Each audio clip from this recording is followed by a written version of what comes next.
بسم اللہ الرحمن الرحیم۔ السلام علیکم پیارے دوستو، امید رکھتا ہوں کہ آپ سب خیریت سے ہوں گے۔ آج کے اس لیکچر میں ہم سیکھیں گے اسم ذات اور ساتھ میں اس کی 6 قسمیں۔ تو سب سے پہلے ہم سیکھیں گے اسم ذات کی تعریف اور بعد میں اس کی 6 قسمیں۔ تو سب سے پہلے میرے ساتھ ہے اسم ذات۔ اسم ذات کسی چیز کا وہ نام ہے جس سے اس چیز کی حقیقت دوسری چیزوں سے الگ سمجھی جائے۔ مثلا گھوڑا چالاک جانور ہے، بلی میاؤ میاؤ کرتی ہے، کتاب، قلم، پینسل، سلیٹ، تختی بازار سے خریدو، گائے دودھ دیتی ہے، وغیرہ وغیرہ۔ اوپر کی مثالوں میں گھوڑا، بلی، گائے، کتاب، قلم، پینسل، سلیٹ، تختی، ہر ایک چیز دوسری ذات سے جدا جدا ہے۔ ہر ایک چیز کا نام الگ لیتے ہیں۔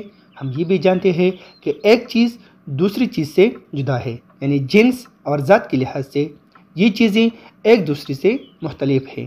ایسی اسم ذات کہلاتے ہیں۔ اسم ذات کی 6 قسمیں ہیں۔ نمبر 1 ہے اسم تصغیر، نمبر 2 ہے اسم مکبر، نمبر 3 ہے اسم اعلیٰ، نمبر 4 ہے اسم ظرف، نمبر 5 ہے اسم صوت، نمبر 6 ہے اسم جمع۔ اب ہم باری باری ان کی تعریف سیکھیں گے اور ساتھ میں مثالی بھی۔ تو چلو آؤ شروع کرتے ہیں۔ نمبر 1 پر میرے ساتھ ہے اسم تصغیر۔ اسم تصغیر وہ اسم ہے جس کے معنوں میں چھوٹا پن پایا جائے۔ مثلا ہمارا باغیچہ پھولوں سے سجا ہوا ہے، صندوقچہ میں کیا ہے، ڈبیا ادھر لاؤ، ڈھولک کس کی ہے، پیالی میں پانی ہے، وغیرہ۔ ان مثالوں میں باغیچہ، صندوقچہ، ڈبیا، ڈھولک اور پیالی سب چیزوں کے نام ہیں اور ان میں چھوٹائی کے معنی پائے جاتے ہیں۔ ایسی اسم تصغیر کہلاتے ہیں۔ نمبر 2 پر میرے ساتھ ہے اسم مکبر۔ اسم مکبر وہ اسم ہے جس کے معنوں میں کسی قسم کی بڑائی پائی جائے۔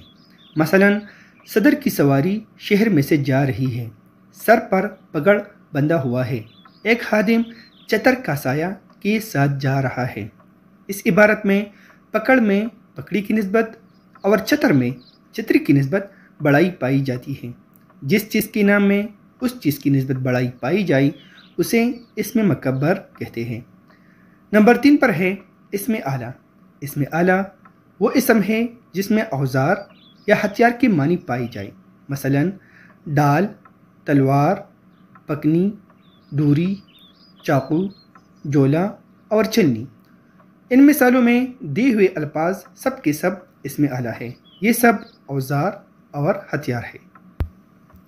نمبر 4 پر ہے اسم ظرف۔ اسم ظرف وہ اسم ہے جس میں وقت یا کسی جگہ کی معنی پائی جائے۔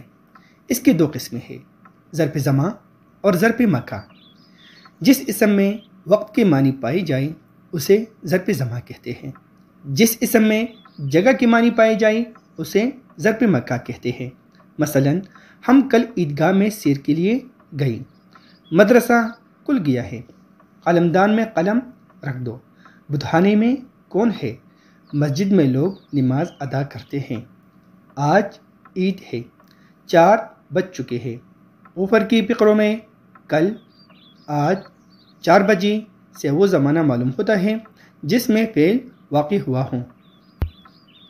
جس اسم میں وقت کے معنی پائی جائے اسے ظرف زمان کہتے ہیں، اور عیدگاہ، مدرسہ، قلمدان، بتخانہ اور مسجد وہ جگہ پائی جاتی ہے جہاں فعل یعنی کام واقع ہوا ہے، بس ایسی اسم ظرف مکان کہلاتے ہیں۔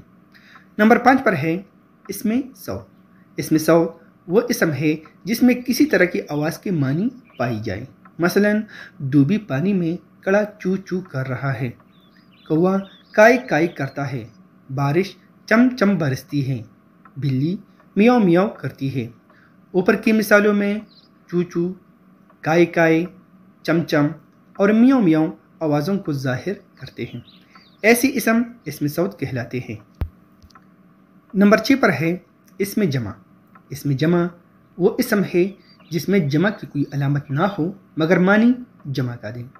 مثلا محفل علم و ادب کا دفتر شہر کے وسط میں ہے، دشمن سے لڑنے کے لیے فوج میدان جنگ میں جا رہی ہے۔ ہماری جماعت کا مانیٹر عبد المجید ہے۔ اوپر کی مثالوں میں فوج، محفل، دفتر، جماعت ایسے الفاظ ہیں جو بظاہر واحد ہیں مگر معنی جمع کا دیتے ہیں، یعنی ایک مجمع کو ظاہر کر رہے ہیں۔ ایسی اسم جمع کہلاتے ہیں۔ امید رکھتا ہوں کہ یہ لیکچر آپ کے لیے کرامت ہوگا۔ ملتے ہیں ایک دوسرے لیکچر میں، تب تک کے لیے خدا حافظ، اللہ نگہبان۔